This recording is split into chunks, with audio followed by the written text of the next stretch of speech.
आप देख रहे हैं एसएमसी आवाज सैफी अब्बास के साथ। आप देख रहे हैं एसएमसी आवाज। एनसीएल निगाही खदान में जो सुरक्षा कैंप है वो काफी बदतर स्थिति में है और सबसे बड़ी बात यह है कि देश की सेवा करने वाले भूतपूर्व सैनिक जो देश की सेवा कर चुके हैं और अब एनसीएल के खदान में वो सुरक्षा दे रहे हैं, यानी वहां के जो सुरक्षा प्रहरी हैं वो काफी बदतर स्थिति में रह रहे हैं। यानी देश की सेवा करने वाले जब एनसीएल में आकर अपनी सेवा दे रहे हैं तो उन्हें अच्छी मेहमान नवाजी मिल रही है। ऐसी मेहमान नवाजी जिसको देखकर ये कहा जा सकता है कि सैनिकों के प्रति किस तरह का सम्मान यहाँ पर मिल रहा है। भूतपूर्व सैनिक हैं लेकिन ये खुद चीख चीख कर कह रहे हैं कि हमने देश की सेवा किया है और अब हम एनसीएल में सुरक्षा गार्ड हैं, सुरक्षा प्रहरी हैं और एनसीएल की सेवा भी कर रहे हैं।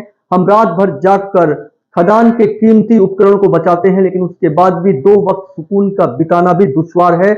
रात में एक तरफ जहां कबाड़ी हैं वो हमला करते हैं और उनसे भी इन सारी चीजों से बचाकर जब हम सुकून के 2 पल के लिए अपने कैंप में आते हैं तो वहां पर शौचालय कैंप की स्थिति इतनी बदतर है, चारों तरफ से कैंप जर्जर हो चुका है और रहने की जो स्थिति है वो काफी बदतर स्थिति में है। और कई बार सिविल विभाग से लेकर निगाही प्रबंधन और एनसीएल हेडक्वार्टर में भी इसकी जानकारी दी गई है, लेकिन उसके बाद भी उनका पुरसा हाल लेने वाला कोई नहीं है। तो आखिर चिराग तले अंधेरा क्यों? सीएसआर के तहत एनसीएल अपने आसपास के क्षेत्रों को गुलजार करता है तो फिर आखिर सुरक्षा कैंप के प्रति इतनी उदासीनता क्यों? बात सिर्फ निगाही की नहीं है, आसपास जो दूसरी परियोजना है उनके कैंप को भी देखकर ऐसा लगता है कि यहां तो जानवर भी रहने को तैयार ना हो।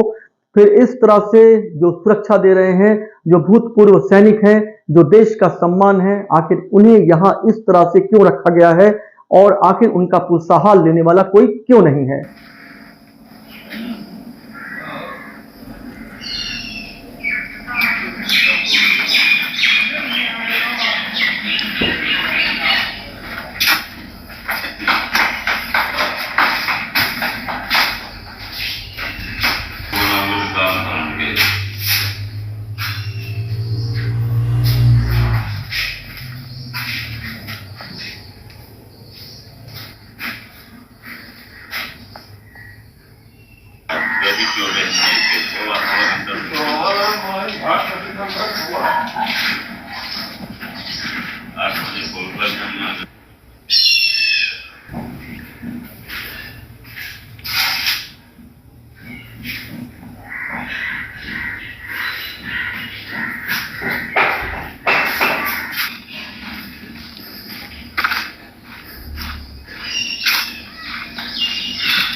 मान जी, निवेदन इस प्रकार है कि हमारे यहाँ किसी प्रकार की व्यवस्था नहीं है, न तो रहने की व्यवस्था है, न पानी की व्यवस्था है, न लेटरिन बाथरूम की व्यवस्था है। हमारी जिंदगी नरक के समान गुजर रही है। हमने बहुत कंप्लेन किया, बहुत रिपोर्ट किया, किसी प्रकार की कार्रवाई नहीं हो रही है। इतने दिन हो गया, आश्वासन भर मिलता हो जाएगा, न साफ सफाई में ध्यान दे रहे हैं, न पानी की व्यवस्था बना रहे हैं, न लेटरिन बाथरूम की व्यवस्था बना रहे हैं। इसी कारण हमारे यहाँ जवान नहीं रुक रहे हैं। हम लोग एक देश के सैनिक होते हुए आज हमारी जिंदगी बदतर से बदतर जिंदगी गुजर रही है, यहाँ नरक की जिंदगी गुजर रही है। ऐसा संस्था हमने कहीं नहीं देखा है, न कोई सुनता है, न कोई कार्रवाई होती है। बस आश्वासन भर मिलता हो जाएगा, वही डायरी लेके आ जाते हैं और लिख के चले जाते हैं। रोज वही बोलते हैं कि हो जाएगा, कल हो जाएगा, परम हो जाएगा। कोई कार्रवाई नहीं हो रही। आज 3 साल हो गया, देखते देखते गुजर गया। 3 साल के अंदर किसी प्रकार का हमको यहाँ आश्वासन नहीं मिल रहा है। हम सैनिकों का जीवन बिल्कुल यहाँ पे नरक बनाया गया है साहब। इस लोकेशन में ऐसा लग रहा है जैसे यहाँ पर सुअर पालन भी हमारे से इस लोकेशन से अच्छा होता है। हाँ। लेकिन हम लोग किस तरह से यहाँ रह रहे हैं, अपने पेट के लिए मान ले आए हैं। हम एक सर्विसमैन हैं और इस लोकेशन का कंडीशन देख करके ऐसा लगता है कि रोना आता है।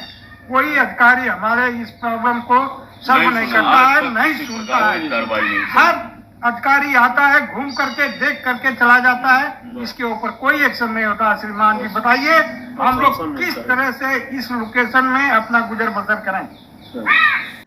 तो ये है एनसीएल निगाही खदान का सुरक्षा कैंप, जहां पर एक्स सर्विसमैन रहते हैं जो देश की सेवा करके एनसीएल में अपनी सेवा दे रहे हैं। यहाँ पर जो शौचालय है वो काफी गंदा है, टूटे फूटे शौचालय, टूटा फूटा कैंप, गंदगी का अंबार, और इसे देखकर ऐसा लगता है जैसे स्वच्छता मिशन यहाँ कभी आया ही नहीं और स्वच्छता मिशन कमीशन के भेंट चढ़ गया है। आखिर सिविल विभाग और जो जिम्मेदार विभाग हैं, एनसीएल हेडक्वार्टर से जो लोग आते हैं, खासतौर से निगरानी प्रबंधन को कई बार जानकारी देने के बाद भी आखिर सुरक्षा कैंप के प्रति इतनी उदासीनता क्यों है, और यहाँ पर रहने वाले चीख चीख कर ये कह रहे हैं कि आखिर इतने बदतर कैंप में कैसे रहा जा सकता है। एसएनसी आवाज के साथ सैफी अब्बास।